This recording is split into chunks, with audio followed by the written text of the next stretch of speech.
الحمدللہ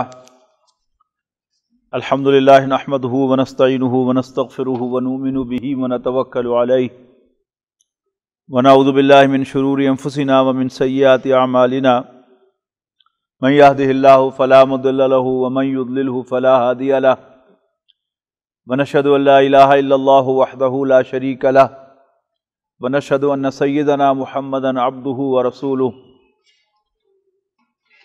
اما بعد فاعوذ باللہ من الشیطان الرجیم بسم اللہ الرحمن الرحیم ولا تقتلوا النفس التي حرم اللہ الا بالحق ومن قتل مظلوما فقد جعلنا لولیہ سلطانا فلا يسرف في القتل انہ کان منصورا ولا تقربوا مال الیتیم الا باللتی ہی احسن حتی یبلغ اشدہ واوفوا بالعہد ان العہد کان مسئولا واوفوا الکیل اذا کلتم وزنوا بالقسطاس المستقیم ذلک خیر واحسن تأویلا لا تقف ما لیس لک به علم ان السمع والبصر والفؤاد کل اولئک کان عنہ مسئولا ولا تمشی فی الارض مرحا انک لن تخرق الارض ولن تبلغ الجبال طولا کل ذلک کان سیئہ عند ربک مکروہا ذلک مما اوحی الیک ربک من الحکمہ ولا تجعل مع اللہ الہا آخر فتلقى فی جہنم ملوما مدحورا افاصفاکم ربکم بالبنین واتخذ من الملائکۃ اناثا انکم لتقولون قولا عظیما۔ محترم بزرگوں، دوستوں، عزیزوں اور بھائیوں، آپ کو یاد ہوگا کہ ہم نے سورۃ بنی اسرائیل کے تیسرے اور چوتھے رکوع کا مطالعہ اجتماعات جمعہ میں شروع کیا تھا، اور 3 ہفتے قبل ہم نے والدین کے حقوق، عزیز و اقارب کے حقوق اور اپنے مال میں جو بھی زائد ہے اس میں حاجت مندوں کو شریک کرنا اور بے جا اخراجات نہ کرنا، اللہ تللے میں پیسے نہ اڑانا، اس پر تفصیل سے گفتگو ہوئی تھی۔ اور گزشتہ جمعہ اس پر گفتگو ہوئی تھی کہ اللہ تعالیٰ کی جو تقسیم ہے وہ اندھیرے میں نہیں ہے، اللہ تعالیٰ سمیع و بصیر ہے، وہ اپنے علم اور حکمت کے مطابق جسے چاہتا ہے اسے مالی اعتبار سے نوازتا ہے اور جسے چاہتا ہے اس کو ناپ تول کر حساب کتاب سے دیتا ہے، اس لیے نہیں کہ وہ جانتا نہیں، وہ جانتا ہے کون اس قابل ہے کہ وہ میری نعمت کو سہار سکتا ہے، اور کون ایسا ہے کہ جو میری نعمت کی حفاظت نہیں کر سکتا اور اس کو یا ضائع کرنے والا ہے یا اس کی بنیاد پر وہ انسانوں پر ظلم ڈھانے والا ہے۔ اکثر و بیشتر دیکھنے میں آتا ہے کہ انسان کے پاس 4 پیسے آ جائیں یا اس کو کوئی عہدہ مل جائے یا کوئی پوزیشن مل جائے تو وہ پھر انسانوں پر ظلم ڈھاتا ہے اور عیاشیوں اور بدماشیوں میں وہ پیسہ جو ہے وہ خرچ کرتا ہے۔ اس کے بعد ہم نے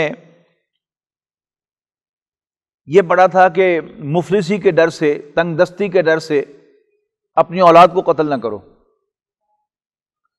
اس لیے کہ ان کا قتل کرنا بہت بڑی خطا ہے۔ نحن نرزقهم وإياكم، اللہ تعالیٰ فرماتا ہے کہ یہ بات مت بھولو کہ ہم ہی انہیں بھی کھلاتے ہیں اور تمہیں بھی کھلاتے ہیں،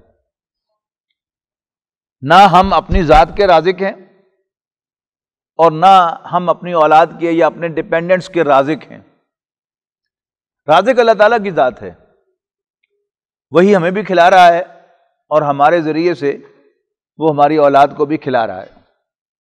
ہم مر جائیں گے تب بھی اللہ تعالیٰ زندہ جاوید ہے وہ تو زندہ رہے گا، وہ تو قائم و دائم ہے، لہذا وہ اس پر قادر ہے، وہ اس قابل ہے، اس پر قادر ہے کہ وہ آج سے بہتر ہماری اولاد کو کھلا سکے۔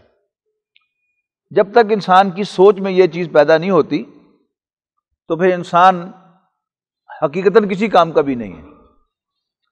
وہ خاندان سے بھی کٹ کے رہے گا، دوستوں اور احباب سے بھی کٹ کے رہے گا، سوشل ایکٹیویٹی بھی نہیں کرے گا، اور کوئی چیریٹی کا کام بھی نہیں کرے گا، اس ڈر سے کہ میں جو بھی مال میرے پاس ہے اس کو سنبھال کر رکھوں اور اپنے بال بچوں کے لیے بچا کر رکھوں۔ حالانکہ ہمیں اس بات کا کوئی اندازہ نہیں ہے کہ ہم جو بال بچوں پر خرچ کر رہے ہیں اس کے نتیجے میں بال بچے کیا ہمارے وفادار ہوں گے، یا وہ ہمیں ڈس اون کریں گے اور بے یار و مددگار چھوڑیں گے۔ کتنے ہی والدین ہیں جن کی اولاد نرینہ اولاد ہونے کے باوجود ان کے بڑھاپے کا سہارا نہیں بنتی۔ کچھ تو اس میں ہمارا اپنا بھی دخل ہوتا ہے۔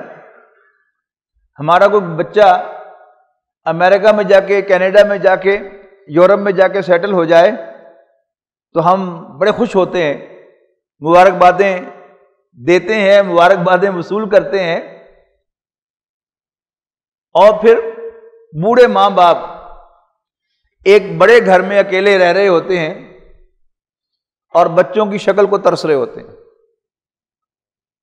یہ تو ہمارا اپنا کیا ہوا ہے، لیکن اگر اللہ تعالیٰ کو منظور نہ ہو تو پھر وہ اولاد جس کو پال کر جوان کیا تھا، جس کو تعلیم دلائی تھی، وہ والدین کے وجود کو اپنے لیے باعث شرم سمجھتے ہیں۔ اور کتنے ہی ہیں کہ جو بوڑھے باپ دیہات سے آ جائیں شہر میں ان سے ملنے کے لیے تو اپنے دوستوں کو اپنے نوکر کی حیثیت سے ان کا تعارف کراتے ہیں۔ یہ صرف افسانے نہیں ہیں، ایسے واقعات جو ہیں وہ یقیناً آپ کے علم میں آئے ہوں گے، اخبارات میں، سوشل میڈیا میں تو کچھ بڑھا چڑھا کر بھی ہوتا ہے معاملہ، لیکن ایکچولی ایسے واقعات ہوئے ہیں۔ تو انسان اپنے بچوں کا رازق نہیں ہے، اللہ تعالیٰ اس کا بھی رازق ہے، اس کے بال بچوں کا بھی رازق ہے۔ پھر اسی کے نتائج ہیں کہ کوئی بچوں کو جان سے مار رہا ہے، کوئی ان کو کہیں پھینک کے آ رہا ہے۔ کتنے ہی کیسز ہیں آتے ہیں اخبارات کے ذریعے سے سامنے کہ کوئی ماں جو ہے وہ اپنے بچے کو ہسپتال میں چھوڑ کے غائب ہو گئی۔ تو یہ سب کیا ہے؟ جب بھی انسان اس غلط فہمی میں مبتلا ہوگا کہ وہ اپنے بچوں کا رازق ہے تو یہ کچھ ہوگا۔ اس کے بعد تفصیل سے گفتگو ہوئی گزشتہ جمعہ اس آیت مبارکہ پر، آیت نمبر 32 سورۃ بنی اسرائیل کی، وَلَا تَقْرَبُوا الزِّنَا إِنَّهُ كَانَ فَاحِشَةً وَسَاءَ سَبِيلًا، اور زنا کے تو قریب بھی نہ جانا، یقیناً وہ ایک بے حیائی ہے اور برا راستہ ہے۔ اور میں نے تفصیل سے عرض کیا تھا کہ عام طور پر ہم یہ سمجھتے ہیں کہ شاید زنا کرنا جو ہے یہ تو بہت بری بات ہے، لیکن وہ راستہ جو زنا کی طرف لے کے جاتا ہے اگر ہم احتیاط کے ساتھ اس پر چلتے رہیں تو کوئی حرج نہیں ہے۔ انتہائی غلط خیال ہے، اس لیے کہ کھانے پینے کی چیزوں میں اگر آپ نے فیصلہ کیا ہے کہ آپ وہ نہیں کھائیں گے، عمر بھر نہیں کھائیں گے۔ ہمارے جو بھائی امریکہ برطانیہ میں گئے 70s میں، جب وہاں حلال گوشت نہیں ملتا تھا تو سال ہر سال انہوں نے سبزیوں اور انڈوں پر گزارا کیا، سور کے قریب نہیں گئے۔ لیکن یہ جو معاملہ ہے جنسی بے حیا روی کا، اس میں آپ ایک جگہ پر قائم نہیں رہ سکتے۔ اگر ہم محتاط نہیں ہیں، ایک لائن نہیں ہم نے کھینچی ہوئی کہ اس سے آگے نہیں بڑھنا، تو پھر پتہ ہی نہیں چلے گا کہ ہم آگے سے آگے، آگے سے آگے، آگے سے آگے بڑھتے چلے جائیں گے، اور پھر ایک خاص وقت کے بعد سیکوینس آف ایونٹس اتنا تیز ہو جاتا ہے کہ انسان کو پتہ ہی نہیں چلتا کہ وہ کپڑے کب اتار دیتا ہے۔ لہذا حکم کیا ہے؟ یہ نہیں فرمایا کہ زنا نہ کرو، زنا کے تو قریب بھی نہ جاؤ، اس لیے کہ وہ ایک بے حیائی ہے اور برا راستہ ہے۔ اب آگے چلتے ہیں، فرمایا وَلَا تَقْتُلُوا النَّفْسَ الَّتِي حَرَّمَ اللَّهُ إِلَّا بِالْحَقِّ، اور کسی انسان کو جس کا قتل کرنا اللہ تعالیٰ نے حرام کیا ہو اس کو قتل نہ کرو مگر حق کے ساتھ۔ حق کیا ہے کہ اللہ تعالیٰ ہی کہہ رہا ہے کہ انسانی جان محترم ہے، اور جب اللہ تعالیٰ ہی حق دے دے کہ ہاں اب اس کو قتل کرو تو پھر اس پر قتل کرنا جو ہے وہ لازم ہو جاتا ہے۔ جیسے میں نے کہا کہ اللہ تعالیٰ ہی کا دیا ہوا ہے، انسان یہ یقین رکھے کہ اللہ تعالیٰ ہی رازق ہے تو پھر بچوں کو قتل نہیں کرے گا۔ اسی طرح اللہ تعالیٰ نے انسانی جان کو محترم قرار دیا ہے اور اسے قتل کرنے کی اجازت نہیں دی بلا وجہ، لیکن 4 اللہ تعالیٰ نے مواقع پر حق دیا ہے کہ انسان کی جان لے لی جائے۔ نمبر 1، قتل کے بدلے قتل۔ اگر کسی نے کسی انسان کو قتل کیا ہے تو قتل کے بدلے اس کے وراث، اس کے وارث اس کی جان لے سکتے ہیں۔ حربی کافر، یعنی کوئی شخص کافر ہے اس کو جا کر قتل نہیں کیا جا سکتا، ہاں وہ میدان جنگ میں اتر آئے اور آپ کی اس کے ساتھ جنگ ہو رہی ہو کافروں کے ساتھ تو اس وقت پھر کافر کو قتل کرنا جائز ہے، ایز لانگ ایز وہ کافر ہے۔ لیکن اگر عین میدان جنگ میں بھی وہ کلمہ پڑھ لے تو پھر وہ حق ساقط ہو جاتا ہے فوراً، پھر اسے قتل نہیں کیا جا سکتا۔ ایک جنگ کے دوران حضور صلی اللہ علیہ وسلم کے چہیتے صحابی، آپ کے آزاد کردہ غلام حضرت زید ابن حارثہ کے بیٹے اسامہ بن زید رضی اللہ تعالیٰ عنہما، انہوں نے ایک کافر کو بچھاڑا اور اسی وقت اس نے کلمہ پڑھ لیا، انہیں پھر بھی اس کو تلوار چلا دی۔ صحابہ کرام نے رپورٹ کیا نبی اکرم صلی اللہ علیہ وسلم کو کہ اسامہ نے کلمہ پڑھنے کے باوجود اس پر تلوار چلا دی۔ تو نبی اکرم صلی اللہ علیہ وسلم نے حضرت اسامہ کو بلایا کہ اسامہ تم نے یہ کیا کیا؟ تو اسامہ نے کہا کہ اللہ کے رسول اس نے تو جھوٹ موٹ کا کلمہ پڑھا تھا جان بچانے کے لیے۔ تو نبی اکرم صلی اللہ علیہ وسلم غضبناک ہوئے، آپ نے فرمایا کہ تم نے اس کا دل چیر کے دیکھا تھا تو اس نے جھوٹ موٹ کا کلمہ پڑھا ہے یا سچ مچ کا کلمہ پڑھا ہے؟ اور پھر اس سے جو سخت بات فرمائی وہ ہم سب کے لیے بڑی وارننگ ہے کہ اگر قیامت کے دن اس کلمے نے تیرا گریبان پکڑ لیا تو پھر تمہیں کون چھڑائے گا، پھر کیا ہوگا؟ تو حربی کافر کو قتل کرنا جائز ہے، کافروں کی طرف سے لڑتا ہوا آئے، آپ کے نشانے میں آ جائے، آپ کی گرفت میں آ جائے، پھر بھی کلمہ پڑھ لے تو پھر بھی اس پر وار کرنے کی اجازت نہیں ہے۔ تیسرا، مرتد، جو اسلام لا کر اعلانیہ پھر جائے، وہ بھی مرتد ہو جاتا ہے، اس کی جان لینی بھی جائز ہے۔ اور چوتھا، شادی شدہ زانی، یعنی اگر زانی غیر شادی شدہ ہے تو اس کو اسلامی ریاست 100 کوڑوں کی سزا دے گی، لیکن اگر وہ شادی شدہ ہے تو پھر اسے زندہ رہنے کا حق اسلامی ریاست نہیں دیتی، اللہ تعالیٰ نہیں دیتا، پھر اس کو پتھر مار مار کر ہلاک کیا جاتا ہے، اس کو سنسار کرنا کہتے ہیں۔ ان 4 کے علاوہ 5ویں کوئی اور صورت نہیں ہے کہ جس میں کسی انسان کی جان لی جا سکے۔ تو وَلَا تَقْتُلُوا النَّفْسَ الَّتِي حَرَّمَ اللَّهُ إِلَّا بِالْحَقِّ، تو جس جان کو اللہ تعالیٰ نے حرام کیا ہے، محترم قرار دیا ہے، اس کو قتل نہ کرو مگر حق کے ساتھ۔ وَمَنْ قُتِلَ مَظْلُومًا، اور جو قتل کیا جائے از راہ ظلم، فَقَدْ جَعَلْنَا لِوَلِيِّهِ سُلْطَانًا، تو ہم نے اس کے ولی کو ایک اتھارٹی دی ہے، اس کو ایک سلطان عطا کی ہے، اس کو اختیار دیا ہے۔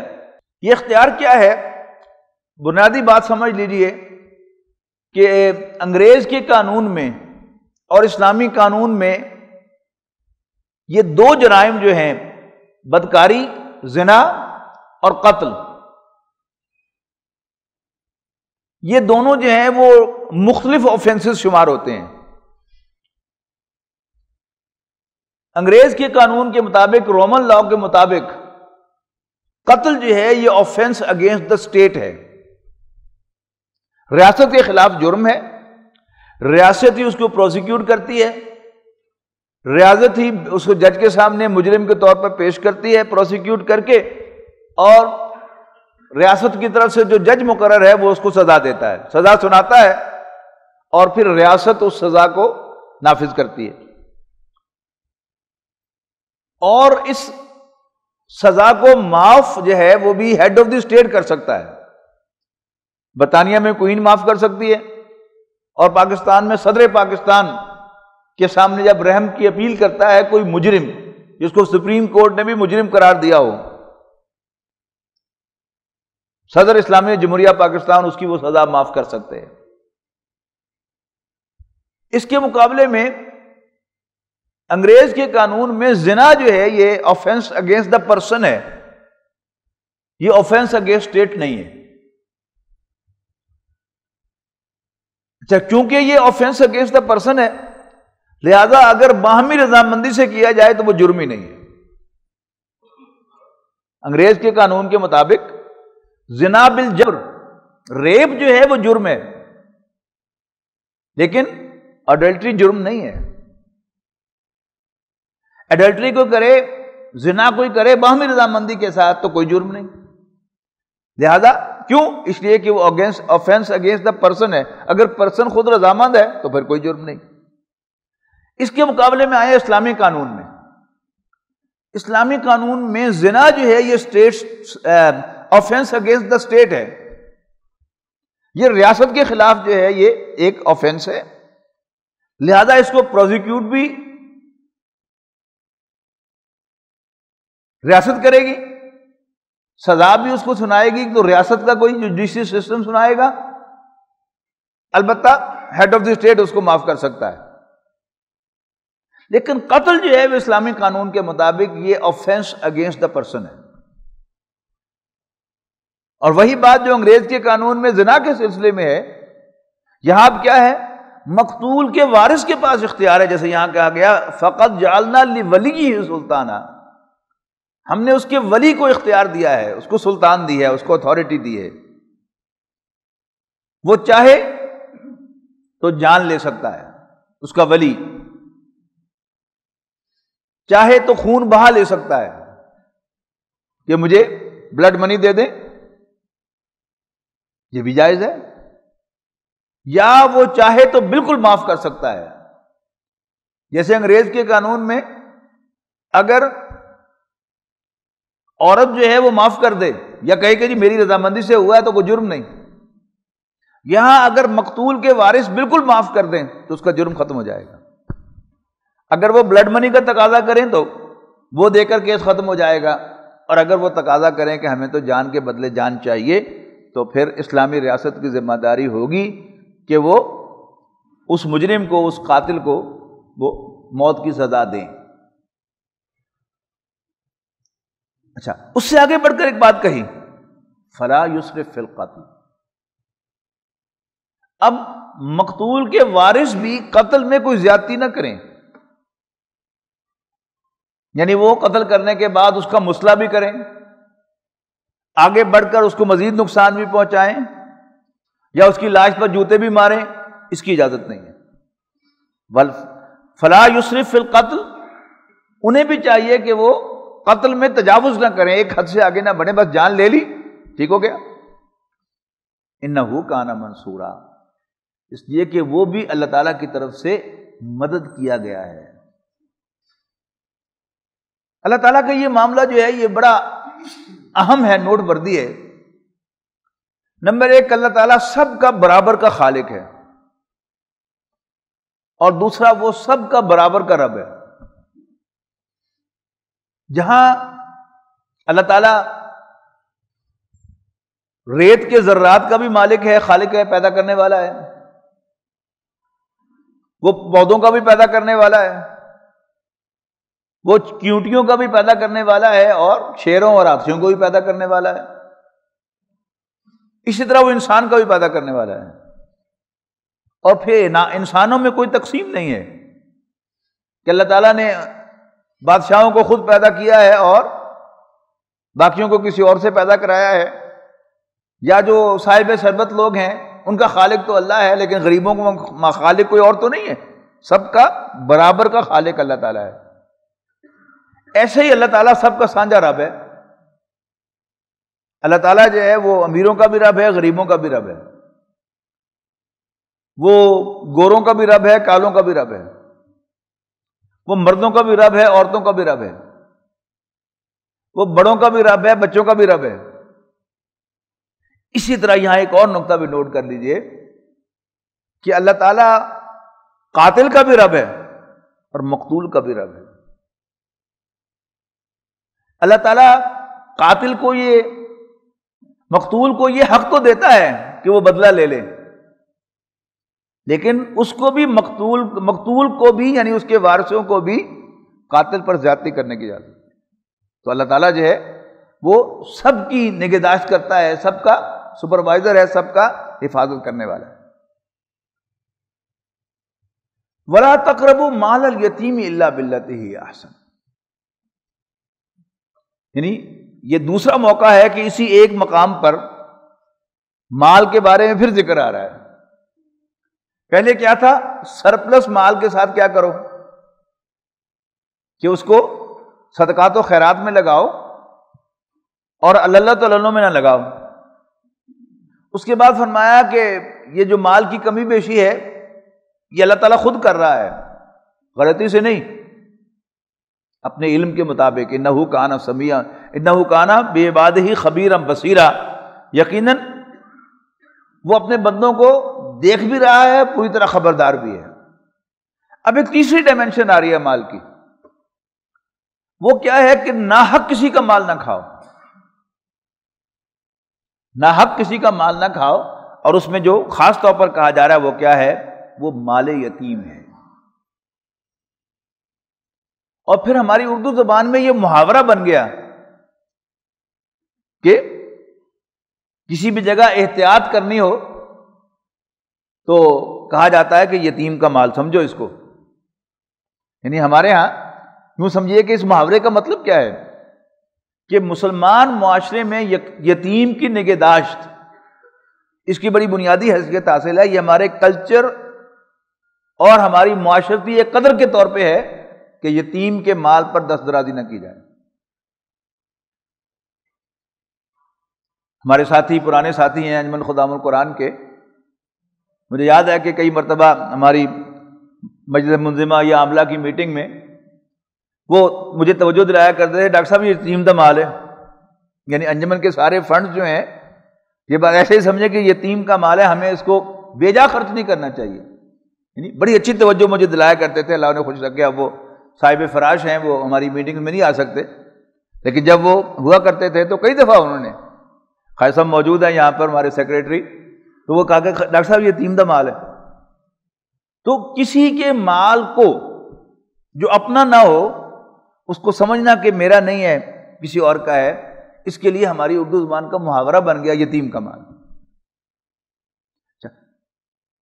کیوں اس کو خاص طور پر اہمیت دی جاتی ہے؟ کہ یتیم جو ہے وہ اپنا دفاع نہیں کر سکتا،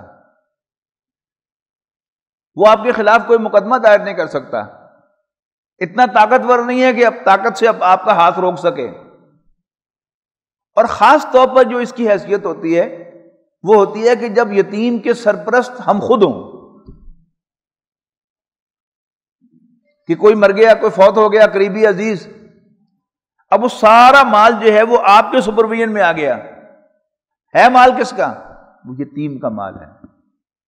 قرآن مجید بار بار اس کی طرف تاکید دلاتا ہے کہ یتیم کے مال کے قریب نہ جاؤ، یعنی وہ چیزیں کہ جن کے بارے میں قرآن مجید قریب نہ جانے کا حکم دیتا ہے۔ ایک تو پچھلی دفعہ آئی تھی نا کہ زنا کے قریب نہ جاؤ، فواحش ہر قسم کی بے حیائی کے قریب نہ جاؤ۔ اسی طرح یتیم کے مال کے سلسلے میں بھی یاد رکھیے گا کہ قرآن مجید ہمیشہ لا تقربو کے ساتھ حکم دیتا ہے، ولا تقربوا مال الیتیم۔ یتیم کے مال کے قریب نہ جاؤ. اور اس میں پھر اضافی ڈائمنشن جو ایڈ ہو جاتی ہیں کہ انسان کی نیت جو ہے وہ خراب ہو جاتی ہے، یا انسان اس کو ہلکا سمجھتا ہے. قرآن مجید کسی مشکل میں نہیں ڈالتا. اللہ تعالیٰ ہمارا رب ہے، ہماری مشکلات کو سمجھتا ہے. آپ یتیم کا مال ہے، اب یتیم کا مال صرف پیسہ تو نہیں ہوتا، اس کے باپ کا کوئی کاروبار تھا جس کی سپرویژن آپ کو مل گئی. آپ کا اپنا کوئی کاروبار نہیں ہے، آپ اس کے کاروبار کو مینیج کر رہے ہیں، تو قرآن مجید میں یہ اجازت دی گئی ہے کہ اس میں سے تم جو بھی تمہارا بنتا ہے وہ لے سکتے ہو. لیکن بہتر کیا ہے، اگر اللہ تعالیٰ نے تمہیں آلٹرنیٹ وسائل دیے ہیں تو پھر اس کے مال کے قریب بھی نہ جاؤ، اس کا حساب بالکل علیحدہ رکھو، اور پھر جو ہی وہ بالغ ہو جائے، سمجھدار ہو جائے، اپنے کاروبار کو سنبھال سکے تو اس کو حوالے کر دو. تو امانت میں خیانت، اور یہ کئی پہلوؤں سے ہے. جہاں جس کا داؤ لگتا ہے وہ اس میں خیانت کرتا رہتا ہے، اس کو اپنا سمجھ بیٹھتا ہے. پروفیشنز کے اندر خیانت جو ہے وہ مشورے کے اندر ہے. نبی اکرم صلی اللہ علیہ وسلم نے ارشاد فرمایا کہ المستشار مؤتمن، جس سے مشورہ مانگا جائے اس کو ایسے ہی سمجھو جیسے اس کے پاس امانت رکھوائی گئی ہو. آپ مجھے 1000 روپیہ پکڑائیں کہ میں تم سے لیتا ہوں، اور جب آپ مجھ سے مانگے تو میں ادھر ادھر کی باتیں کرنے لگوں تو کیا ہے، میں خائن نکلا.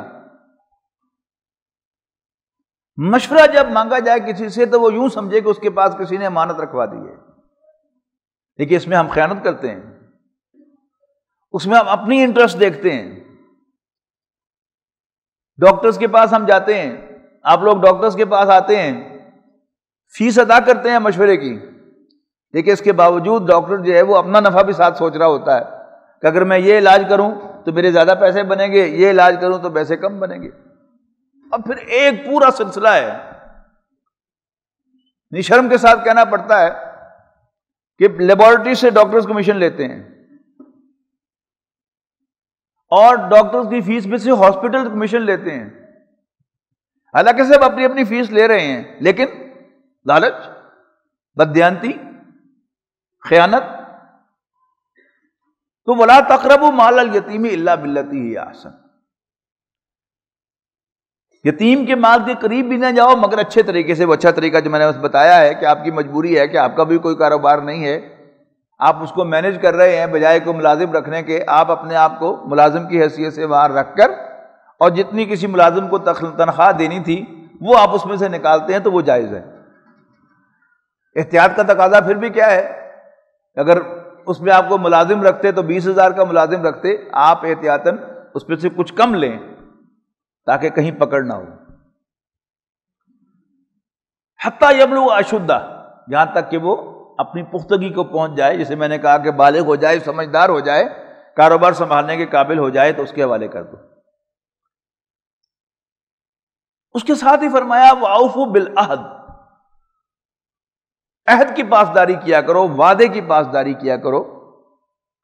اور یہ چیز بھی اب ہمارے یہاں بڑی کم یاب ہو گئی ہے، مشکل سے ملتی ہے.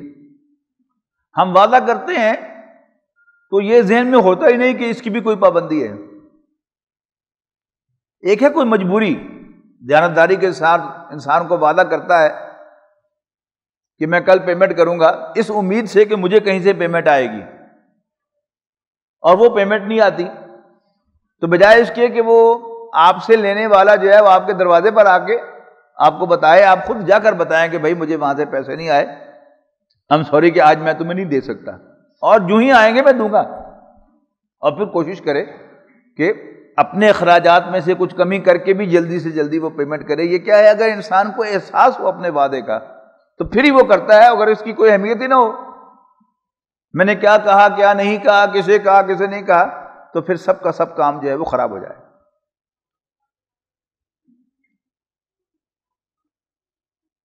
ان العہد کان مسئولا، یقیناً وعدے کے بارے میں پوچھا جائے گا. یعنی انسان کو اگر یہ یاد رہے کہ میں یہاں اللہ تعالیٰ کی طرف سے بھیجا گیا ہوں اور میں ہر چیز کا جواب دہ ہوں، میں اپنے عمل کا بھی جواب دہ ہوں، اپنے قول کا بھی جواب دہ ہوں، کسی سے میں نے کوئی وعدہ کیا ہے تو وہ لکھ لیا گیا ہے اللہ کے ہاں، اور جب تک میں وہ وعدہ پورا نہیں کروں گا وہ میرے ذمہ رہے گا، تب جا کر بات بنے گی، ورنہ تو بات نہیں بن سکتی۔ اس کے بعد ہے وَأَوْفُوا الْكَيْلَ إِذَا كِلْتُمْ وَزِنُوا بِالْقِسْطَاسِ الْمُسْتَقِيمِ، اور جب بھی ناپو تو پورا پورا ناپو۔ بہت سی چیزیں ہیں کہ جو ناپ کر بیچی جاتی ہیں، بہت سی چیزیں ہیں کہ جو تول کر بیچی جاتی ہیں۔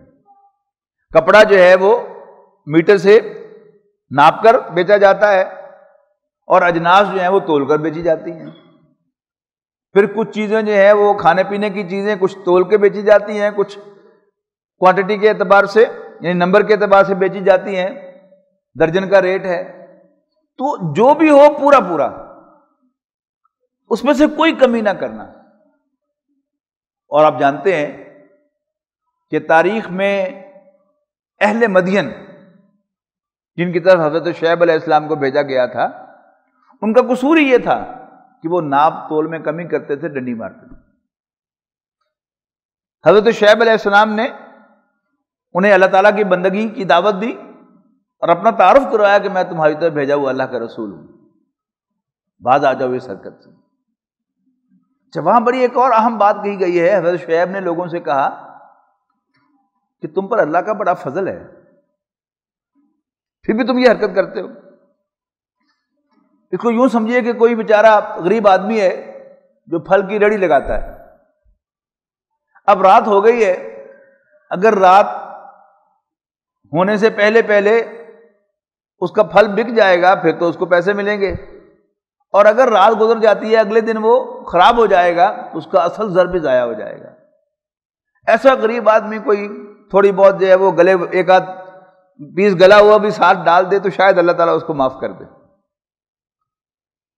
لیکن ایک کھاتا پیتا آدمی جس کو ایسی کوئی پریشانی نہ ہو کہ میں بال بچوں کو کیا کھلاؤں گا، وہ جب ایسی حرکت کرتا ہے تو اہل مدین جو تھے ان کا معاملہ ایسا معلوم ہوتا ہے قرآن مجید میں پڑھنے سے کہ وہ کھاتے پیتے تھے پھر بھی ڈنڈی مارتے تھے۔ زیادہ ان کو حضرت شعیب علیہ السلام نے خاص طور پر کہا کہ میں تمہیں خوشحال پاتا ہوں، پھر بھی تم یہ کیا حرکت کرتے ہو۔ یہ بہت بڑا جرم ہے، ناپ تول میں کمی کرنا۔